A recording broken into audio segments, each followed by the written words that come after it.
Psychiatry, Case 3. Case 3, Psychiatry. Chief complaint. He deserved to be punched for the way he was talking about me. A 28-year-old man is brought to the emergency department by police after he punched a man at the bus stop. He states that he had to defend himself as the man was disrespecting him. When asked to explain, the patient insists that the man was talking about him and telling people that he had a terrible body odor. What we need to find out here is whether this is fact or fiction. And by that I mean, does this man truly have a terrible body odor that people would talk about him? Or does he believe that people are talking about him because he has a terrible body odor? So let's keep reading to find out. Reviewing his history, we find that he has had 2 other arrests for assault in the past 2 years. He insists that none of these were warranted because the strangers he assaulted were the ones out of line, usually by talking about him. Given the fact that this has occurred more than once, and he's been arrested twice in 2 years, we understand that this behavior is not acute, but it's probably chronic. He seems to always be thinking that people are talking about him and doing things to him. So we're getting a sense of paranoia from this patient. But let's keep on reading.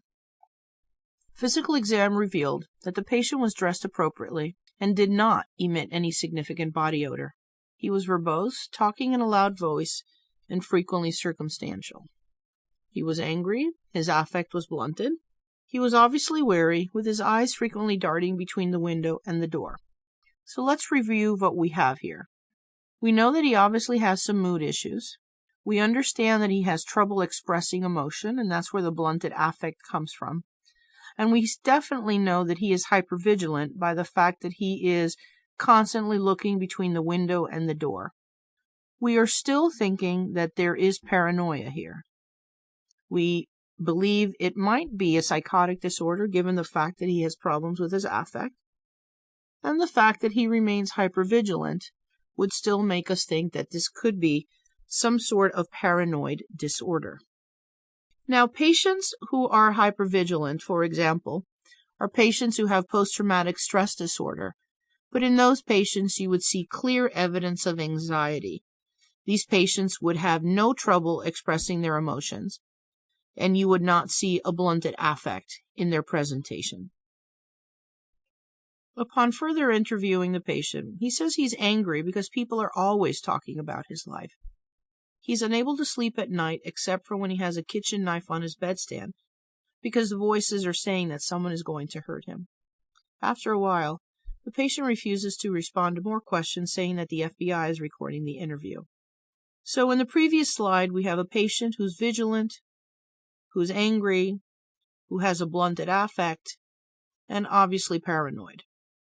Now in this slide, we find that he also has auditory hallucinations, and he believes that the FBI is recording the interview. So again, we see this ongoing theme of persecution, paranoia, along with the auditory hallucinations.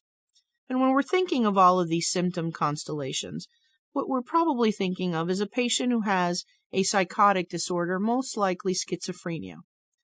Now, why would we think the patient has schizophrenia? Because we know that the symptoms have been present for at least 2 years, given his previous arrest in the past.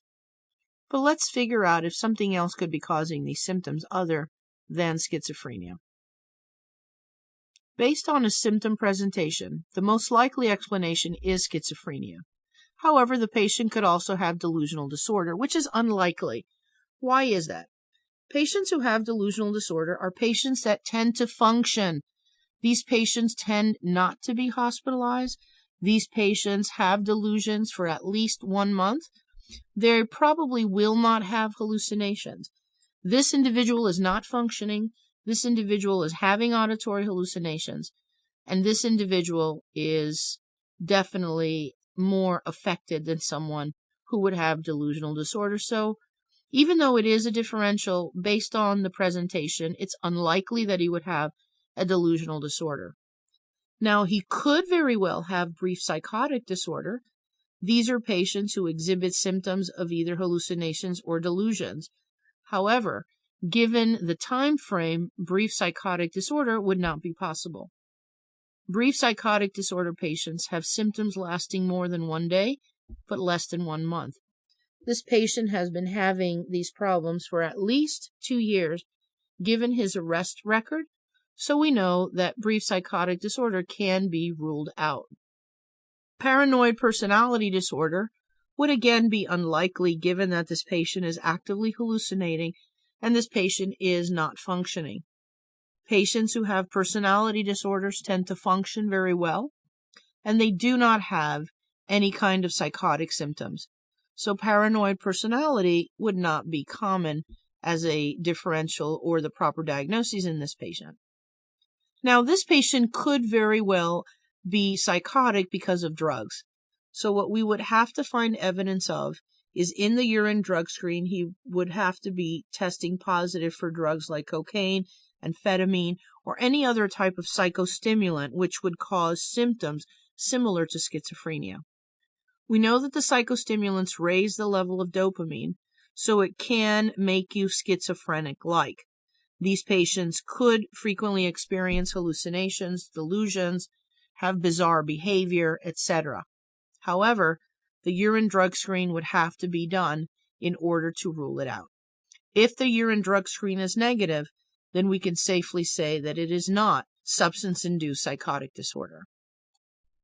Since we don't think that he has anything medical, but it could be drug-related, we obtained a urine drug screen and it came back negative.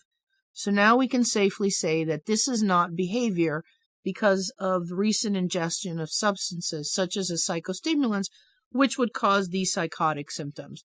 So the most likely diagnosis for this patient will be schizophrenia. Since DSM-5 removed all the types of schizophrenia, we don't have to figure out whether it's the paranoid or the catatonic or the undifferentiated, because those diagnoses do not exist any longer. So we would stay with the diagnoses of schizophrenia, period. Now that we know that this patient is suffering from schizophrenia, what is going to be our next step? Do we admit him to the hospital, or do we treat him as an outpatient basis? Given the fact that he's psychotic, given the fact that he sleeps with a knife on a bedstand, given the fact that he's fighting and hitting people, given the fact that he believes that the FBI is recording his interview, we know that he meets criteria for mental illness. We know that he is potentially dangerous. So he is not someone that you would feel comfortable treating as an outpatient, but he is someone that would be admitted into the hospital. As mentioned earlier, we can either admit him voluntarily, ask him. If he says yes, he gets admitted. But if he says no, does he meet criteria for involuntary hospitalization? Let's review. You needed to be mentally ill, which he certainly is, and you needed to be dangerous towards others. He certainly meets that criteria, so again, if he decides not to admit himself, we can always admit him involuntarily into the psychiatric unit. Once he's in the psychiatric unit, then he needs to agree to take medications. If he agrees, then we can discuss risk versus benefits of the typicals versus the atypicals. But usually as first line, we always recommend the atypicals. Why? Because of their side effect profile. If he refuses, then we would have to go to court, prove to the judge that this patient needs medications, and therefore the judge would grant you permission to start medications on these patients. So for him, he agrees to come into the hospital, he agrees to medications, and we're going to start him on an atypical antipsychotic. Any one of the atypicals would be appropriate at this time. However, if we discover that he has, let's say, conduction defects, would you want to give him a drug that ends in a done, or do you want to give him a drug that ends in a pene? You would probably pick the ones that end with the pene because they have less cardiac problems. If we discover that he's overweight or diabetic, do we want to start him on a drug that ends in a done, or do you want to start him on a drug that ends with a pene? We know that the penes will increase the weight, increase the diabetes, and make it worse. So therefore, you would want to start him on a DONE. Something like risperidone, cyprasidone, etc. Given that none of those are mentioned, you can pick whichever one you want as long as it's an atypical antipsychotic. What do I mean by that? If they make you choose between haloperidol and risperidone, then which one do you want to pick? You would want to pick the cleanest of the two, and that would be the atypical antipsychotic. So we're going to start him on any one of them, and we're going to start the medications. We want to find out from the social workers if he has family support, does he have a place to live, and we find that yes, he has family support, he has a place to live, and we've started him now on atypical antipsychotics. Since we know that this is a psychotic patient that needs to receive antipsychotic medications, which ones should we use? Traditionally, there are two classes of antipsychotics. We have the typicals, which include drugs like haloperidol, fluphenazine, chlorpromazine, and we have the atypicals, which include drugs like risperidone, olanzapine, etc. Usually, the answer in clinical questions is that you want to pick a drug that has the least amount of side effects. So when you're comparing the typical versus the atypical, we know that the atypical agents, also called second-generation antipsychotics, or SGAs, have less of a side effect. So they tend to cause less movement disorders, less problems with prolactin, less problems with side effects. They do have side effects, which are unique to them, and those typically are weight gain, diabetes, increased cholesterol, lipids, increased risk of metabolic syndrome, increased conduction defects, etc. On this slide, we have several drugs: risperidone, olanzapine, cyprasidone, and quetiapine. Let's review what's unique about these drugs.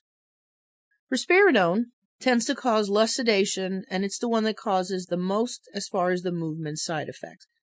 So when a patient is on risperidone, you would expect a lot of extrapyramidal side effects, tremors, etc. Olanzapine is the one that would cause the greatest risk for diabetes, weight gain, etc. Cyprasidone can prolong the QT interval, and quetiapine has less movement side effects. So when answering these questions on the exam, what they typically do is that they give you 2 or 3 atypical antipsychotics to choose from. Notice how the antipsychotics either end in a pine, P-I-N-E, or in a done, D-O-N-E. I am going to give you the cheat sheet version of how to pick one versus the other. The drugs that end in the pine, P-I-N-E, like olanzapine, quetiapine, clozapine, asenapine, etc., all of those drugs are at an increased risk to have diabetes, weight gain, cholesterol, metabolic syndrome, etc. So if you put the patient on a drug ending in the pine, they will gain weight, they may develop diabetes, their waist will get larger, they will have increased cholesterol, etc. Any one of the pines will do it. However, the one that does it the most is the olanzapine. When you're looking at the dones, D-O-N-E, for example, risperidone, cyprasidone, lorazepam that we read about in the bipolar patient, the ones ending in done tend to have more of the movement side effects. They have greater increase in prolactin, greater risk of dystonic reactions, tremors, etc. So if you're looking at a question where you've got a patient who is schizophrenic and has a BMI of 30, do you give them olanzapine or do you give them risperidone? Remember, the pines make you gain weight, so your answer would be risperidone. So remember, the dones cause more movement side effects, more cardiac problems as well, and the pines tend to put on weight and increase the risk of diabetes. I think if you learn it that way, it'll be a lot easier for you to remember, and you'll be able to answer most of those questions, if not all these questions, correctly. Now that we know what's their side effect profile, how could the questions be presented? Remember the don'ts versus the peens. If you have a patient who also have movement disorders along with schizophrenia, you're going to avoid the don't, such as risperidone, and you might want to use a peen like quetiapine. If the patient has diabetes along with schizophrenia, you want to avoid any peen. It doesn't only have to be olanzapine. I just picked one out of all of them. Any peen is avoided, and you put the don't as the answer. If the patient's overweight, you again avoid the peens, and you pick a don't. And if the patient has some cardiac conduction defect, then you want to make sure you avoid the don't, and you would pick one of the peens as the treatment. Please remember this, because this is very common, and as I told you earlier, expect to see 2 or 3 antipsychotics in these choices when picking the proper treatment for these patients. So what are some basic signs correlates for schizophrenia? Experts truly do not know why schizophrenia occurs. There's numerous theories. One, of course, being that it's genetic. So when you do concordant studies and when you look at prevalence rates, you'll find that the greater the genetic tie, the greater the risk. For example, monozygotics are more at risk than dizygotics. 2 parents are more at risk than 1 parent. Siblings are more at risk than cousins. They also think that it could be some perinatal factors such as viruses, because you tend to see more schizophrenics born in the early winter and spring.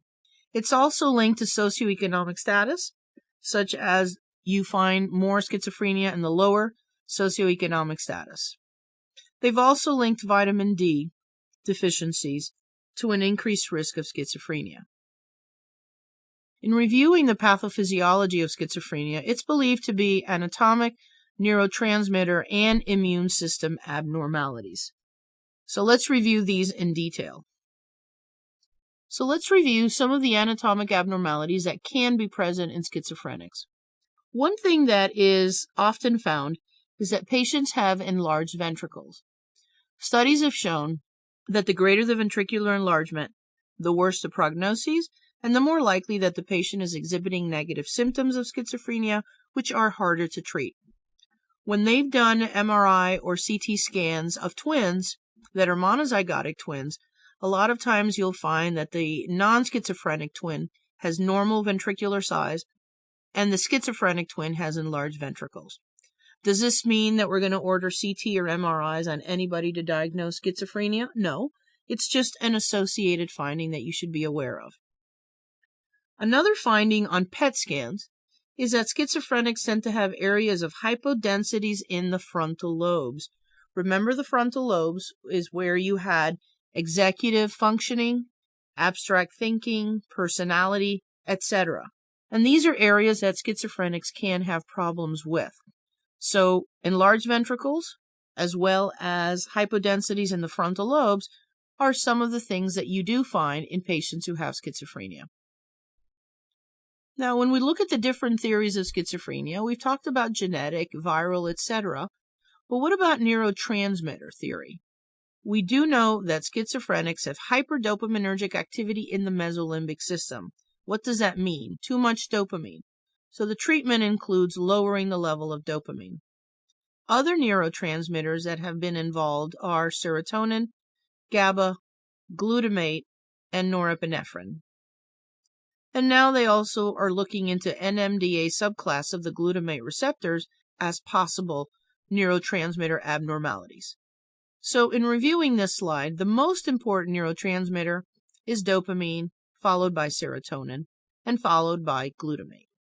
When we look at the medications that are used, we know that the typical agents, like haloperidol, work mostly on dopamine, and we do know that the atypical agents, like risperidone, work on dopamine as well as serotonin. Another basic science correlate is that schizophrenics can have abnormalities in the immune system. They believe that these patients may have an overactivation of the immune system, which tends to cause overexpression of inflammatory cytokines, leading to abnormal change of brain structure and function. Case 3, final diagnoses, schizophrenia.